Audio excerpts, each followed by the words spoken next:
देखिए, होली की सब लोगों को शुभकामनाएं। आपको मैं समझता हूं चुनावी साल भी है और जिस ढंग का बजट मुख्यमंत्री जी ने पेश किया है वो भूतो न भविष्यत है। और इन 4 सालों की जहां तक बात करें हम, तो उसकी तुलना अगर बीजेपी के 4 साल से करें, बीजेपी के 4 साल के कार्यकाल में पूरे राजस्थान में एक भी एडीएम का ऑफिस नहीं खुला था, एडिशनल डिस्ट्रिक्ट मजिस्ट्रेट का। और हमारे कार्यकाल में मुख्यमंत्री जी ने 7 एडीएम के नए कार्यालय खोले। उसके अलावा उपखंड अधिकारी एसडीएम, बीजेपी ने भी एक भी नया उपखंड सृजित नहीं किया, जबकि इस कार्यकाल में मुख्यमंत्री जी ने 27 नए उपखंड कार्यालय खोले।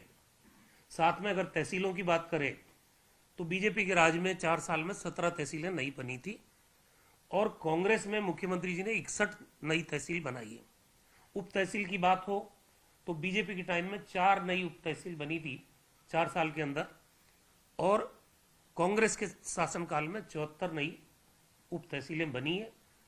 राजस्व गांवों की भी बात करें तो बीजेपी ने 4 साल में 435 नए राजस्व गांव बनाए और कांग्रेस ने 931। कुल मिला के गवर्नेंस की दृष्टि से मैं समझता हूं कि भौगोलिक दृष्टि से राजस्थान देश का सबसे बड़ा राज्य है और इसका जो क्षेत्रफल है वो 3,42,239 किलोमीटर में फैला हुआ है। देश का सबसे बड़ा राज्य है और आज जरूरत है, क्योंकि ये सब हमने नीचे के लेवल पे डिसेंट्रलाइज कर दिया सारा। अब मुख्यमंत्री जी को इस बजट के विनियोग और वित्त विधेयक का रिप्लाई 17 तारीख को देना है। मेरी ये पुरजोर मांग रहेगी कि राजस्थान में बेटर गवर्नेंस के लिए जिस तरह से आपने नई उप तहसील, तहसील, एसडीओ कार्यालय, एडीएम कार्यालय खोले हैं, राजस्थान में नए जिले बनाने चाहिए और मांग के हिसाब से। क्योंकि आज भी अगर हम देखते हैं, जयपुर जिला है, इतना बड़ा क्षेत्रफल हो गया है, 19 विधानसभा है इसमें।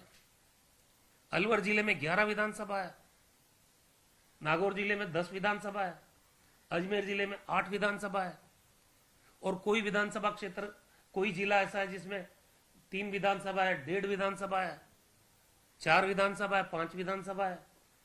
मैंने राज्यों का आंकड़ा निकाला, जो पड़ोसी राज्य हैं वहां की आबादी, वहां का क्षेत्रफल और वहां का पर जिला की आबादी वो कितनी हो सकती है। आज राजस्थान की आबादी 2023 के आंकड़ों के मुताबिक जो हमको उपलब्ध हुई है वो करीब करीब 8 करोड़ के करीब है, 7 करोड़ 95 लाख और 2000। इसके हिसाब से एक जिले में आबादी एवरेज अगर आप निकालो तो करीब करीब 24 लाख से ज्यादा की आबादी का एक जिला है अभी। मैं समझता हूं छत्तीसगढ़ का आंकड़ा देखो आप, वहां भी 33 जिले हैं, वहां का क्षेत्रफल है 1,35,192 वर्ग किलोमीटर। हमारा क्षेत्रफल से आधा भी नहीं है, जिले हमारे बराबर है उनके, और वहां 9 लाख की आबादी पर एक जिला है आज।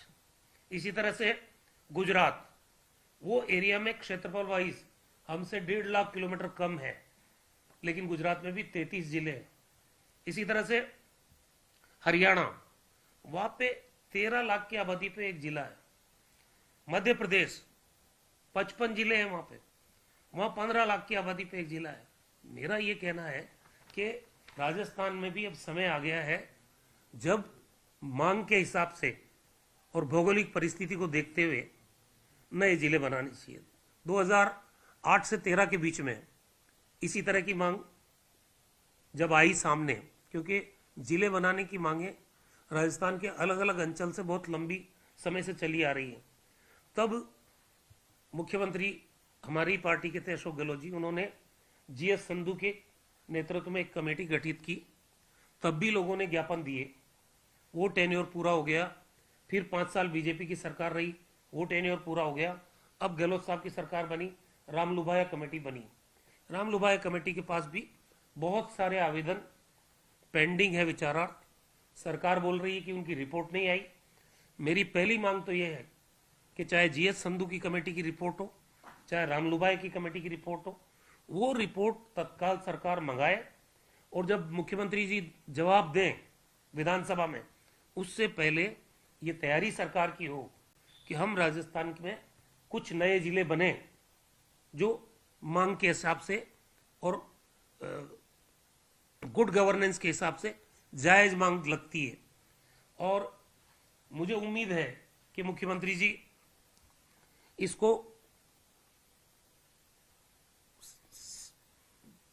गंभीरता से लेंगे और राजस्थान में नए जिलों की घोषणा होगी। केकड़ी को जिला बनाने के लिए हमने जीएस संधू की कमेटी में भी हमारा पूरा लॉजिकल जो भी कंक्लूजन था कि क्यों जिला बनाया जाए केकड़ी को, हमने उनके सामने रखा। और उसके बाद में रामलुभाया की कमेटी आई, उसमें भी हमने दोनों ये ज्ञापन रखे।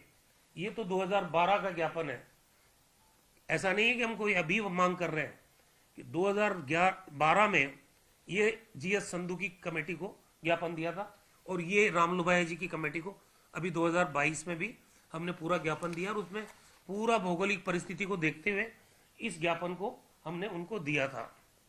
अब जिला मुख्यालय से दूरी की बात आती है।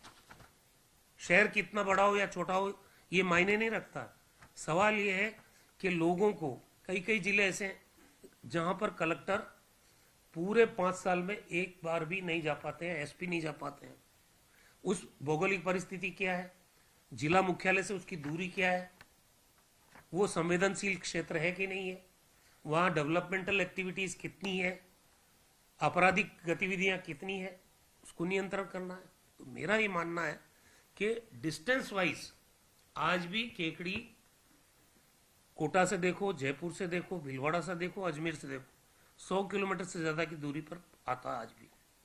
अच्छा, वहां पर जो ऑफिसेज हैं, क्योंकि कुल 290 गांव और ढाणियां हैं, 3 नगर पालिका है, 3 एसडीएम मुख्यालय है, 4 तहसील है, 2 उप तहसील है, वहां पे एडीएम का ऑफिस है, वहां पे एडिशनल एसपी का ऑफिस है, वहां पे डीटीओ का ऑफिस है, वहां पे 400 बेडेड डिस्ट्रिक्ट हॉस्पिटल है, पीजी कॉलेज है, 5 नए कॉलेज खुले हैं। मेरा ये मानना है कि केकड़ी नए जिले बनाने में जो भी इनके मापदंड है उनको पूरा फुलफिल करता है। और मैं मुख्यमंत्री जी से आप लोगों के माध्यम से ये मांग करना चाहता हूं कि राजस्थान में नए जिले बने, नंबर 1। नंबर 2, जब नए जिले बनाए तो उसमें केकड़ी को भी नया जिला बनाए। ये समय की आवश्यकता है, गुड गवर्नेंस के हिसाब से भी जरूरी है और क्षेत्र के पिछड़ेपन को देखते भी। आज भी हम लोग, बजरी वहां से मिलती है, क्वार्ट्स वेल्सवार की माइंस वहां पे है, मार्बल की माइंस वहां पे है, ग्रेनाइट की माइंस वहां पे है। 70-80 करोड़ रुपए का रेवेन्यू साल में माइनिंग से अगर कहीं से मिल रहा है, बजरी का छोड़ दो आप, ये बाकी माइनिंग से, तो हम लोग देते हैं इनको। तो सवाल ये कि गुड गवर्नेंस के दृष्टिकोण से ये नया जिला केकड़ी भी बनना चाहिए।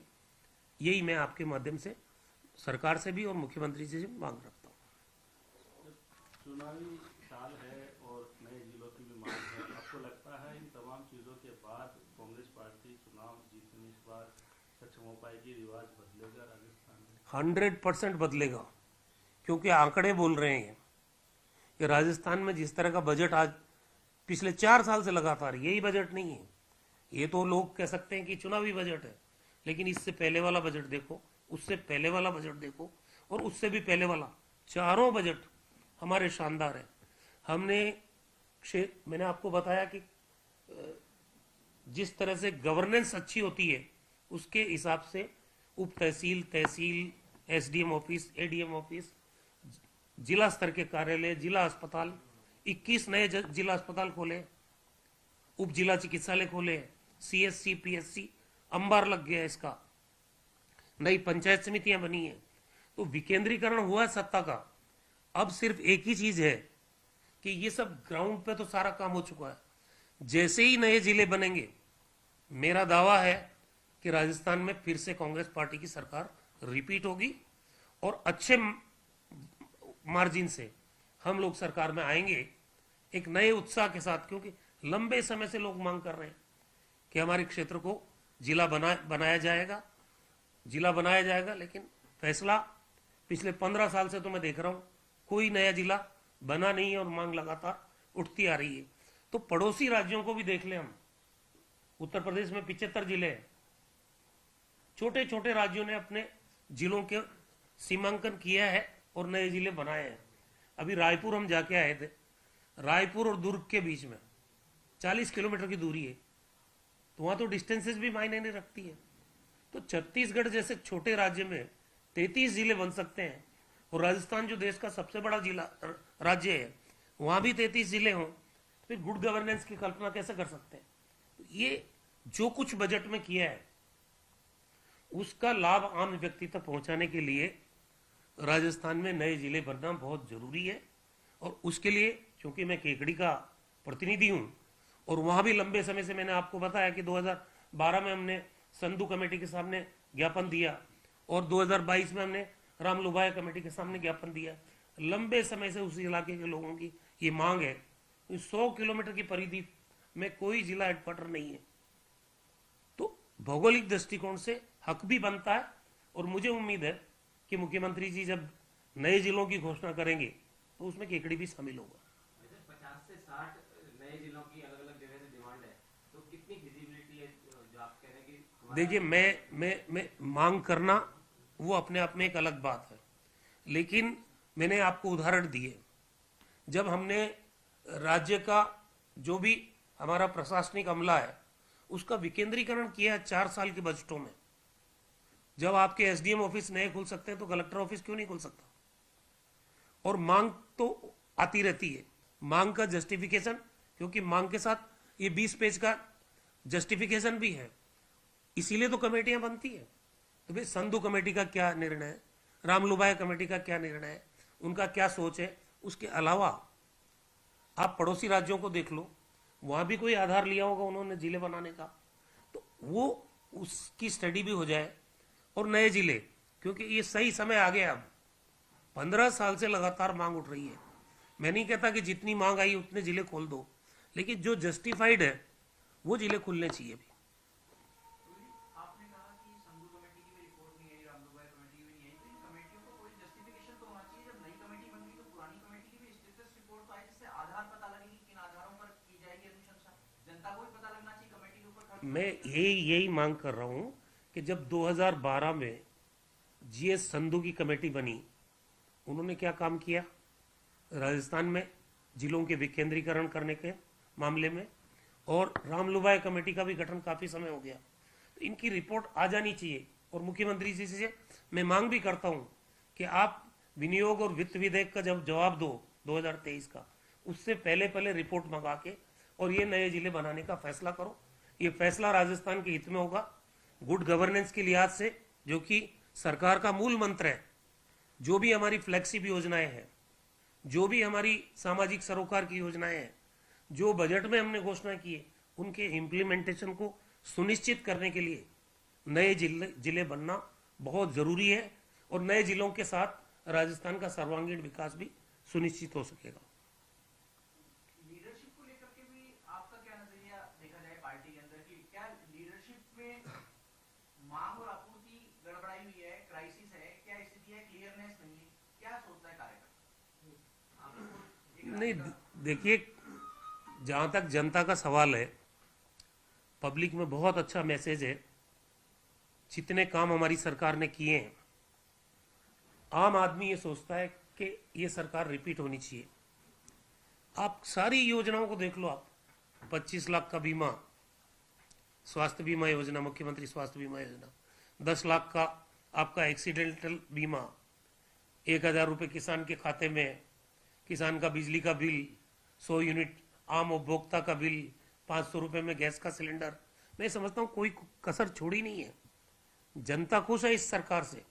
और सोशल सिक्योरिटी के दायरे में करीब 1 करोड़ लोग आए हैं जिनका पेंशन बढ़ाई हमने, 1000 मिनिमम पेंशन की है।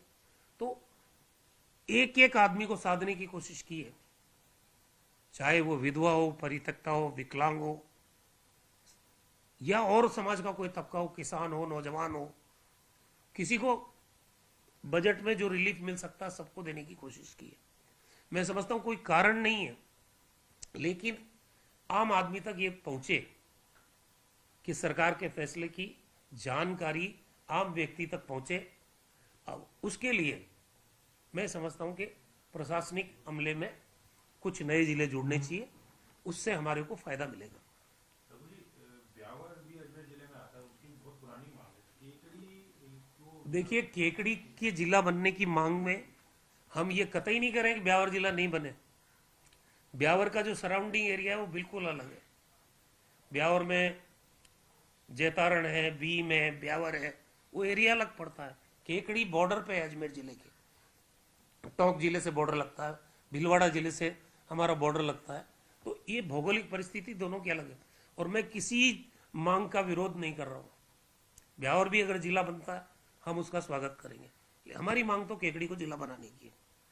सर, गुजरात में आप चुनाव करा के आए, संगठन की बड़ी जिम्मेदारी निभाई, क्योंकि चुनाव हो गया, राजस्थान में चुनाव है, तो डॉक्टर रघु शर्मा की अब क्या भूमिका रहेगी, किस तरह काम करना है? नहीं, कैसे कांग्रेस पार्टी जीते इस बात को सुनिश्चित करने के लिए मेरी जो पार्टी को जरूरत हो मैं तो तैयार हूँ। 24 घंटे, क्योंकि 40 साल से यही काम कर रहे हैं, तो हम लोग राजस्थान के बारे में जानते भी है। कांग्रेस कैसे जीते, लेकिन कांग्रेस जीतेगी एकजुटता के साथ। हम सब लोग जब एक साथ मिलकर लड़ेंगे, पब्लिक में मैसेज ये जाना चाहिए कांग्रेस एकजुटता के साथ ये चुनाव लड़ रही है, हमारी कोई दिक्कत नहीं है, हम चुनाव जीतेंगे। अभी तो दिक्कत ये मैसेज कब तक पार्टी तय कर लेगी कि पार्टी एकजुट? देखिए, हाईकमांड को इन सब चीज़ों को देखना चाहिए, इन चीज़ों को एड्रेस करना चाहिए, क्योंकि 6-8 महीने बच गए। मुझे उम्मीद है कि इसका समाधान बहुत अच्छे तरीके से निकलेगा और कांग्रेस एकजुट होकर चुनाव मैदान में उतरेगी। गुजरात के प्रभारी रहे हैं, वहाँ तो आपने पार्टी को देखा, आपको भी देखा, वहाँ क्या प्लस पॉइंट है, माइनस पॉइंट है। अब आपका फोकस राजस्थान पे है, और केजरीवाल जी देखिए, मैं बताऊं आपको, हर राज्य की राजनीतिक परिस्थिति अलग होती है।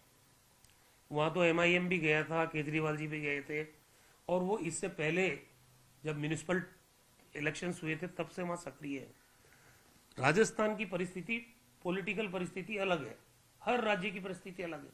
यहाँ मुकाबला होगा सीधा कांग्रेस और बीजेपी के बीच में, और इस सीधे मुकाबले में आज कांग्रेस का बहुत अपर हैंड है। आज हम चुनाव जीतने की स्थिति में है, सरकार रिपीट करने की स्थिति में। हमारे यहाँ के झगड़ों की बात क्यों करते हो? आज भारतीय जनता पार्टी खंड खंड हो गई है। कितने डिवीजन है भाई? जो पार्टी विद डिफरेंस कहती है अपने आप को, डिसिप्लिन पार्टी कहती है, उन कितने वो आदमी मुख्यमंत्री के उम्मीदवार है, और किस ढंग के हालात बन गए बीजेपी में। दो नेता एक साथ बैठने को तैयार नहीं है बीजेपी में। चर्चा लेकिन कांग्रेस की होती है। तो भारतीय जनता पार्टी की बहुत बुरी स्थिति है आज की तारीख में, और उनका अंतर्कलह वही भारतीय जनता पार्टी को ले डूबेगा, और हम रिपीट करेंगे। नेता प्रतिपक्ष नहीं बना पाएंगे अभी तक। नेता प्रतिपक्ष बना ही नहीं पाएंगे, क्योंकि नेता प्रतिपक्ष बनाने का मतलब है सीधे सीधे संदेश देना है कि ये हमारा अगला चेहरा है। तो वो उपनेता के कंधे पे बंदूक रख के, और वो अपने ये जो 20 तारीख तक का बजट सत्र है उसको निकाल देंगे, और उसके बाद 4-5 दिन का मानसून सत्र जो आएगा उसको निकाल देंगे। मेरा दावा, अगर बीजेपी में हिम्मत है तो नेता प्रतिपक्ष का घोषणा क्यों नहीं करती? बीजेपी डरी हुई है। जिसको नेता प्रतिपक्ष बनाएंगे वो ऑटोमेटिक अपना चेहरा हो जाएगा। तो भारतीय जनता पार्टी में हिम्मत नहीं है वो निर्णय करने की। संशय की स्थिति में कब तक रखोगे? और यही इस बात का द्योतक है कि उनके यहाँ झगड़े हैं बहुत। तो डर तो इतनी बड़ी पार्टी में भी दावा करते हैं, बड़ी पार्टी में डर तो उनके अंदर भी है ना। 100%। वरना क्या कारण है? गुलाब चंद कटारिया जी 16 तारीख को इस्तीफा हो गया उनका, असम के राज्यपाल बन गए। इतनी बड़ी पार्टी पूरे देश पे राज कर रही है, कई राज्यों में इनकी सरकारें, राजस्थान में क्या नेता प्रतिपक्ष का निर्णय नहीं कर सकते? यही इनकी कमजोरी है, और ये स्वीकारोक्ति है इनकी कि हम डिफरेंस से भरे हुए हैं, अंतरकलह से भरे हुए हैं, और हम निर्णय नहीं कर पा रहे। ये उनकी स्वीकारोक्ति है। वसुंधरा जी का कार्यक्रम फेल करने के लिए मुन्ना जी ने भी जयपुर में कार्यक्रम रख लिया। देखिए, वो उनका प्रोग्राम फेल कर रहे हैं, ये उनका प्रोग्राम फेल कर रहे हैं। तारीखें एक रखी जा रही है, सब कुछ ठीक नहीं है बीजेपी में। जो एक मंच पे बैठे हुए, मेरे को 3 नेता बता दो आप कभी। एक एक साल हो गया, एक मंच पे बैठ नहीं पाते हैं, और वो पार्टी कह रही कि हम सत्ता में आएंगे। तो ऐसा नहीं है, राजस्थान की 8 करोड़ जनता सब समझ रही है, देख रही है। भारतीय जनता पार्टी ने क्या किया है, ये एक कंपैरेटिव चार्ट है मेरे पास 4 साल का, कांग्रेस ने क्या किया और बीजेपी ने क्या किया है। तो ये तो रिकॉर्ड बोलता है। और चाहे आप फसल बीमा की बात कर लो, कृषि बिजली अनुदान की बात कर लो, आईजीएनपी की बात कर लो, सरिंद फीडर की बात कर लो, इसके अलावा मेडिकल एजुकेशन की बात कर लो, सड़क की बात कर लो, मेडिकल हेल्थ की बात कर लो, कृषि बिजली कनेक्शन की बात कर लो, खेत की तारबंदी की, आप काम सब कंपेरेटिव, स्कूल शिक्षा की बात कर लो, कॉलेज शिक्षा की, आयुर्वेद, ग्रामीण विकास, सामाजिक सुरक्षा, रिको, ये किसी काम में कांग्रेस से ये इनका कार्यकाल कहीं भी बेहतर नहीं है। इन्होंने एक प्रदर्शन किया यूथ को लेकर, पेपर लीक, विधानसभा घेराव प्रोग्राम था यूथ का, और पहुंच रहे थे सीनियर लीडर या ताकत दिखाने की। मैंने उसमें शक्लें देखी है, वो कहीं भी यूथ का प्रदर्शन नहीं था, वो बीजेपी का प्रदर्शन तो आप कह सकते हो। 60 साल का आदमी यूथ कैसे हो सकता है? या तो नौजवान बीजेपी से जुड़े हुए नहीं है, ये तो बीजेपी को मान लेना चाहिए।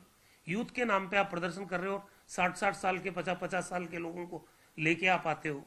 हकीकत यह है कि मैं, गुजरात की बात आप कर रहे थे, 17 पेपर लीक हुए गुजरात में, एक पेपर में किसी भी आदमी की जिम्मेदारी तय नहीं हुई, एक गिरफ्तारी नहीं हुई। एक बगल का प्रदेश है और यहां आप छाती टूट कूट रहे हो। मध्य प्रदेश में क्या हुआ, व्यापम घोटाला, एक शब्द बोलते नहीं है, सिर्फ सत्ता में आना है इसलिए बहाना चाहिए। अरे तुम्हारी फूट नजर नहीं आ रही? आपने ये प्रदर्शन इसलिए तय किया कि वसुंधरा जी ने वहां अपना जन्मदिन सालासर में मनाने की घोषणा की 4 तारीख को, आप उस कार्यक्रम को फेल करना चाहते थे। कहीं पेपर लीक के बारे में कोई आक्रोश नहीं है। सब मैं आपको बता रहा हूं कि भारतीय जनता पार्टी आज एक दूसरे को नीचा दिखाने की राजनीति में व्यस्त है। 8-8, 10-10 आदमी तो इनके मुख्यमंत्री के चेहरे हैं, हर आदमी का लाल टपक रही है, पर सत्ता कहां है? ये काम बोलता है ना कांग्रेस का, काम में हम भारी हैं। मैंने कहा ना आपको, एकजुटता के साथ कांग्रेस चुनाव मैदान में उतरेगी और कांग्रेस की सरकार रिपीट होगी।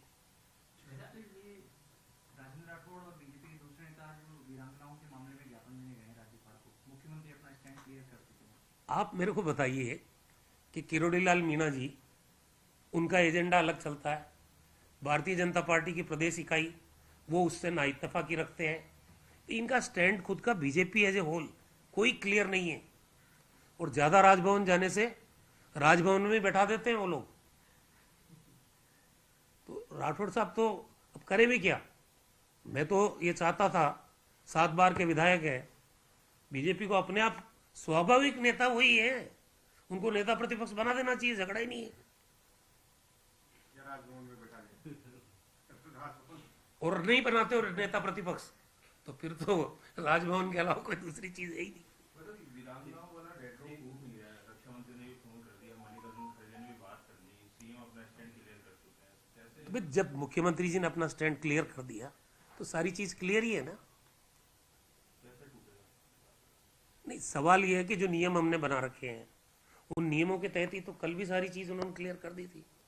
तो सिर्फ ड्रामा करने से, मैं बात बताता हूँ, राजस्थान वो स्टेट है जिन्होंने शहादत जिन लोगों की हुई है, सबसे शानदार पैकेज अगर किसी राज्य का है तो राजस्थान का है। ये वीरों की भूमि है और हमारे वीरों को हम सलाम भी करते हैं, नतमस्तक भी है। तो सवाल ये कि जो उनके लिए कानून बने हुए हैं उसके दायरे में जो लोग उसके कवरेज में आते हैं उनको शामिल किया जाता है। और कल भी मुख्यमंत्री जी ने कहा है वीरांगनाओं को धरना देने की जरूरत राजस्थान में नहीं पड़नी चाहिए, वो हमारे लिए पूजनीय है, उनका हम सम्मान करते हैं। मतलब एक जातिगत जनगणना को बिहार में भी था, यूपी में भी और राजस्थान में भी, कि जातिगत जनगणना होनी चाहिए। कांग्रेस का क्या स्टैंड है? क्योंकि आपके यूपीए के राज्य में जनगणना हुई थी लेकिन आंकड़े जारी नहीं हो पाए थे। देखिए, इस कांग्रेस पार्टी के स्टैंड के बारे में तो हमारी ऑल इंडिया कांग्रेस कमेटी बता सकती है। अब ये मेरे लेवल का मामला नहीं है कि इस पे मैं कोई कमेंट करूं। अभी आपने बहुत सारी योजनाओं के बारे में कहा कि सरकार रिपीट होगी, लेकिन हम जनता तक उनको पहुंचाएं, क्योंकि आप संगठन में कुछ कमजोरी नजर आती है। नहीं, मैंने कहा कि हमारी जिम्मेदारी है कि जो गवर्नमेंट ने डिसीजंस लिए हैं, जो बजट आए हैं हमारे, वो आम जनता तक कैसे पहुंचे।